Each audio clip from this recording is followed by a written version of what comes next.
Magandang hapon po.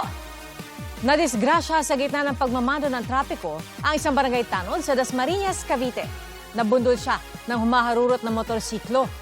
Nahuli na ang rider at kumpiskado ang motorsiklo niyang hiniram lang.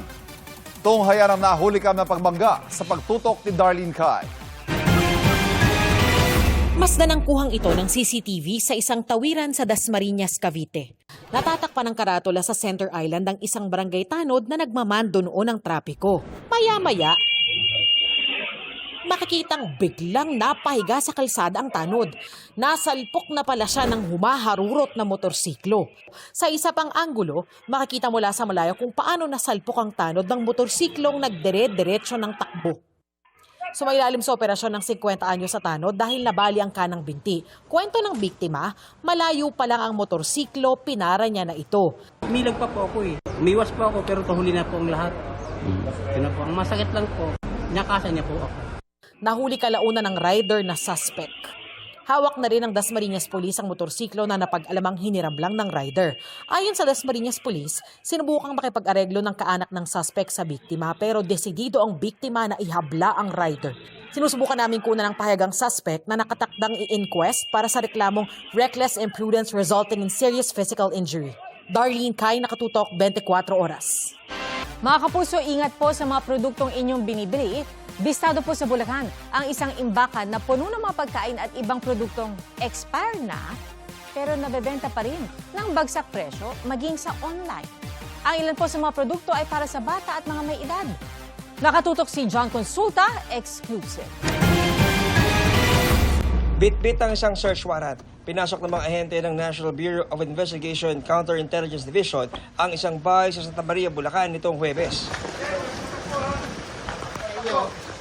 Dito tumambad ang mga dairy product, biskwit, vitamins at iba pa na nakakalat sa sahig o nasa mga kahon na dating nabasa. Halos lahat expired na.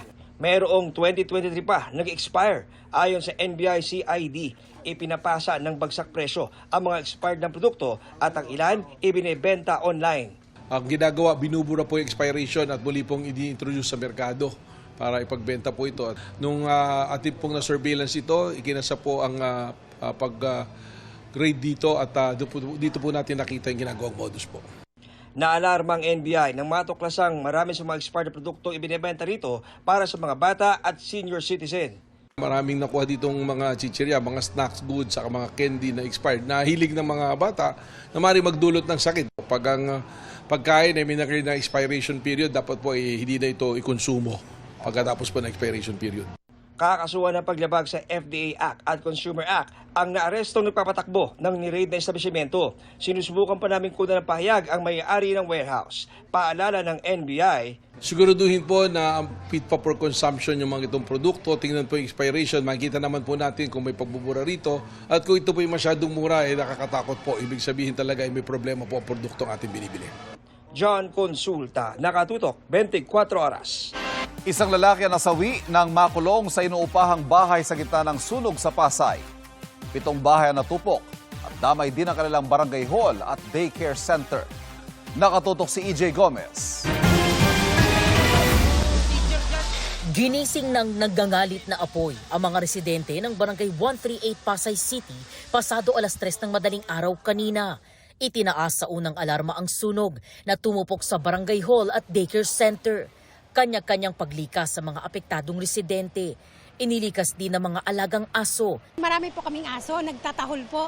Tapos binuksan ko yung pintuan namin, pumasok na po yung usok. Tapos sabi ko, iligtas na lang namin yung aso, wag na magdala. Yung apoy po, gumagano na po sa pintuan namin sa taas. Pagkagising ko, nakita ko, may usok na eh. Inano ko na ng fire extinguisher nga, pinabigyan. Pero nung bandang gali, hindi na talaga namin kaya sa fire extinguisher, malaki ng apoy. Damay sa sunog ang isang motorsiklo.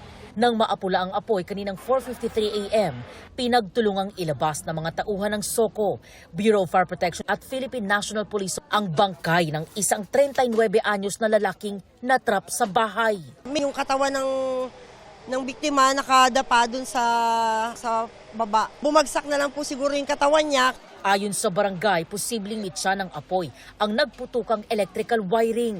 Ang area of origin of fire namin nasa mismong right side ng barangay hall, first floor. Itong structure, lumang bahay na, kahoy sa taas, yung sa baba ay concrete.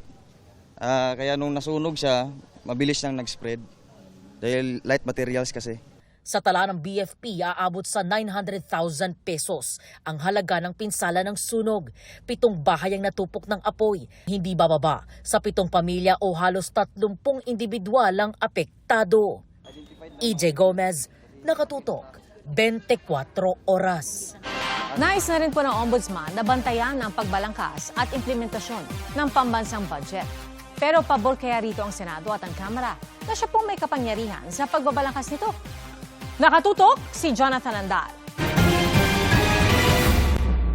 Dahil sa matinding korupsyon mula sa mga flood control project, magbabantay na rin ang Office of the Ombudsman sa pagbuo ng budget ng Pilipinas. Kailangan may nagbabantay talaga sa budget. Yeah. And I think the Ombudsman's office will now be one of the vanguards of the budget. Babantayan namin ang proseso. Pero sabi ni Ombudsman Jesus Crispin Remulla, hindi lang sa pagbalangkas ng budget kundi hanggang implementasyon nito ang babantayan nila. Yung mga magic na nangyayari sa fine print. Okay. Baba, yung ginajumble nila ang funds from program to unprogram, mga gano'n. Nawawala na, may pondo na, nawawala yung pondo dahil ililipat na naman sa flood control. Yan, leksyon sa atin yan. Walang problema yan sa chairman ng Senate Finance Committee. Ilalagay rin naman daw nila online ang lahat ng mangyayari sa pagbuo ng susunod na budget para makita rin ng publiko. Mas marami nagbabantay, budget ay mas mabuti. Very much appreciated natin ang payag ng ating ombudsman. I will not allow anymore insertions or amendments during BICAM. Sinusubukan pa namin kunan ng payag dito sa Nueva Ecija Representative Micaela Swansing na pinuno ng House Appropriations Committee na dating pwesto ni Zaldico. Welcome din daw yan para sa isa sa mga Vice Chairman ng House Appropriations Committee. Wala namang problema because we've been doing that since last year. Yung 2026 budget, wherein nagkaroon po talagang participation ang ating mga civil society organization na makilahok sa budget deliberation. Jonathan Andal, Nakatutok, 24 Oras. Mga kapuso, wala na sa loob ng Philippine Area of Responsibility ang bagyong Quiapo. Pero posible pa rin ang pagulan sa ilang bahagi ng bansa. Ayon sa Pag-asa, makaapekto pa rin sa malaking bahagi ng bansa ang habagat. Sa rainfall forecast ng Metro Weather, posible ang pagulan mula tanghali hanggang hapon sa Bicol Region, Ilocos Region, Central Luzon, Cordillera Administrative Region, Mimaropa at Calabarzon. Mula umaga naman ay may tsansa na ng ulan sa Bohol, Cebu, Guimaras, Negros Occidental at Siquijor. Pagdating naman ng hapon hanggang gabi, makakaranas ang posibleng pagulan sa malaking bahagi ng Mindanao na ayon sa Pag-asa ay epekto ng localized thunderstorms. Posible rin ang heavy to intense rain sa ilang bahagi ng Soc-Sargen. May malalakas sa ulan na pwedeng magpabaha o magdulot ng landslide kaya maging alerto po at mag-monitor ng mga abiso. Sa Metro Manila, tanghali hanggang hapon, posibleng maranasan ang panakanakang pagulan.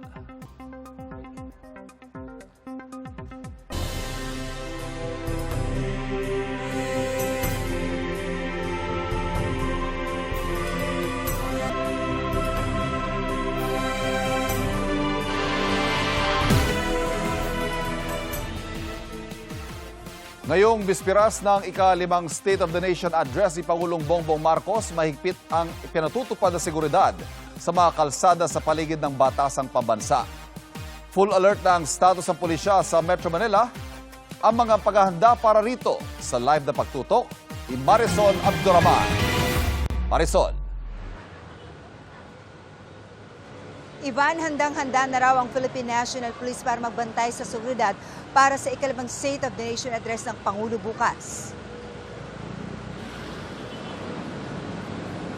Sa bispiras sa ika-5 State of the Nation Address o SONA ni Pangulong Bongbong Marcos, nagkalat na ang mga pulis sa kahabaan ng Commonwealth Avenue, Quezon City na inaasahang daragsain ng mga relihista bukas. Handa na ang tent na magsisilbing command post ng Philippine National Police o PNP. Nasa 20,000 na pulis ang deployed para sa SONA. Itinaas na sa full alert status ang buong Metro Manila, bagaman nilinaw ng PNP na walang banta. Ang Quezon City LGU magpapatupad ng liquor ban sa lungsod mula hating gabi mamaya hanggang alas 6 ng gabi bukas.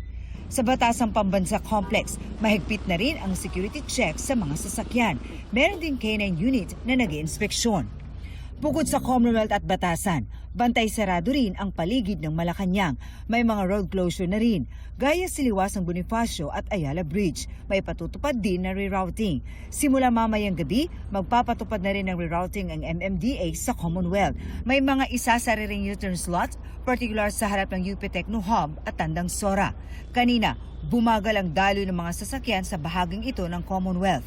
Naglagay kasi ang MMDA ng mga concrete barrier para sa gagawing zipper lane sa southbound lane. Magbabago ng konti sa paligid ng Batasan at dyan sa Commonwealth mismo, magbabago talaga ang mga takbo ng sasakyan dyan.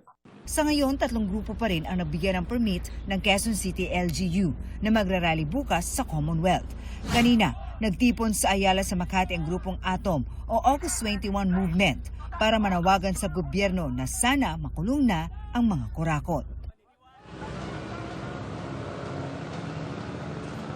Ivan, sa pinakahuling impormasyon na binigay sa atin ng PNP, isang grupo pa ang nabigyan ng permit para mag-rally bukas, kaya 4 na sila lahat. Samantala, umaapila naman sila sa mga relista na gawing mapayapa ang pagtitipon bukas. At tinirerespeto nila ang ikangay freedom of expression dahil ang bilin daw sa kanila ng DILG at mismong ni PNP Chief ay serve maximum tolerance. Ivan.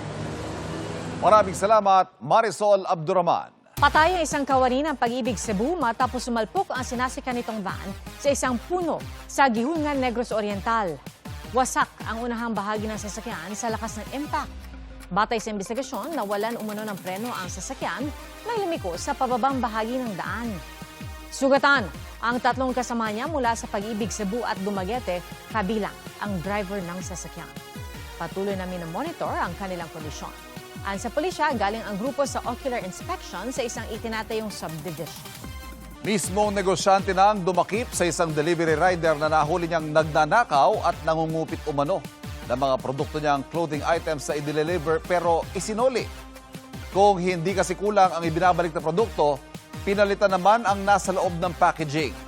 Nakatutok si Rafi Tima.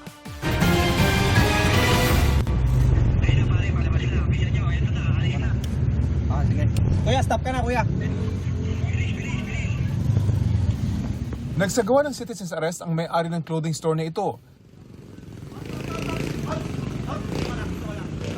May pulis. Dito ka lang. Hoy, ito lang. Anong bakit, sir? Tingnan mo. Dinakip niya ang hinihinala niyang nagnanakaw at nangungupit ng mga ibinibenta nilang damit. May binagi ko eh. Buksan mo. Oh, ito. Nasa yung video. Intersect? Siya pala ang suki nilang logistics rider na regular na kumukuha ng kanilang mga ibinibentang damit sa Makati. Ayon sa negosyante, napunin nilang hindi tugma ang inventaryo ng kanilang mga order at delivery ng damit. Marami na silang kaso na ang dapat ay for return na item dahil sa cancelled order. Kulang umano pagbalik sa kanila. Dideclare niya po sa app na 6 po. Kasi pipicturean niya pero sa ibang lugar na. Yung 4 lang yung pinicturean niya dito sa lugar namin. Talagang kupit ng ginagawa niya. Talaga, sir. Ang lala. Ang mga binabalik sa kanilang parcel para sa refund, iba na rin umano ang laman, gaya ng basahan at malaking tipak ng bato. Bato. Di ba may mga bato? Noong una, hindi raw sila naghinala na ang suki nilang rider ang gumagawa nito, hanggang sa sinilip nila ang CCTV ng kanilang shop. Nakita po namin na base sa mga CCTV namin, sobra and kulang po yung ginagawa niya. Sobrang kuha, tapos kulang po ang binabalik. Actually, parang 3 to 4K yung nahuli namin nung araw na yun eh. So kung araw-araw niya ginagawa yun, sir, which is may proof naman kami na halos araw-araw niya ginagawa, sa loob ng lagpas ng 1 taon, kayo na lang po mag-compute. Posible raw umabot na sa milyon ang nanakaw ng rider. Sana maayos na nila yan. And ma-compensate nila lahat ng mga nanakaw, ng mga empleyado na talagang kasi feeling ko dapat mas strict sila sa pag-hire ng mga tao para hindi na nauulit yung mga ganito. Nakakulong na sa Makati City Police ang suspect at nahaharap sa patong-patong na reklamo. Nakipag-ugnayan raw ang logistics company kung saan nagtatrabaho ang suspect. Rafi Tima, nakatutok, 24 oras. Pagsugpo sa korupsyon ang nangunang issue na gustong marinig ng mga Pilipino sa ikalimang State of the Nation address ni Pangulong Bongbong Marcos bukas. Sa survey po na isinagawa ng Pulse Asia, 29.8% ang nagsasabing nais nilang marinig mula sa Pangulo ang plano nito sa paglaban sa korupsyon. 18.9% dyan ang nais na matalakay ang pag-imbestiga at pagpapanagot sa mga sangkot sa flood control scandal. Sinundan po yan ng pagtalakay sa plano para sa abot-kayang bilihin at sa pagpapalago ng trabaho at kabuhayan. 6.2% naman ang nagsabing gusto nilang makarinig ng solusyon sa problema ng mga mahihirap. Habang 5.5% ang nais na matalakay ang problema sa illegal na droga. Isinagawa po ang survey noong June 28 hanggang July 3 at nitong July 6 sa pamamagitan ng face-to-face interviews sa 2,400 respondents na may edad 18 pataas. Mayroon po itong plus-minus 2% ng margin of error at confidence level na 95%. Kung si Pangulong Bongbong Marcos mag-uulat sa bayan sa Lunes, ang ilang ordinaryong Pinoy, tinanong namin hindi lang kung anong gusto nilang marinig.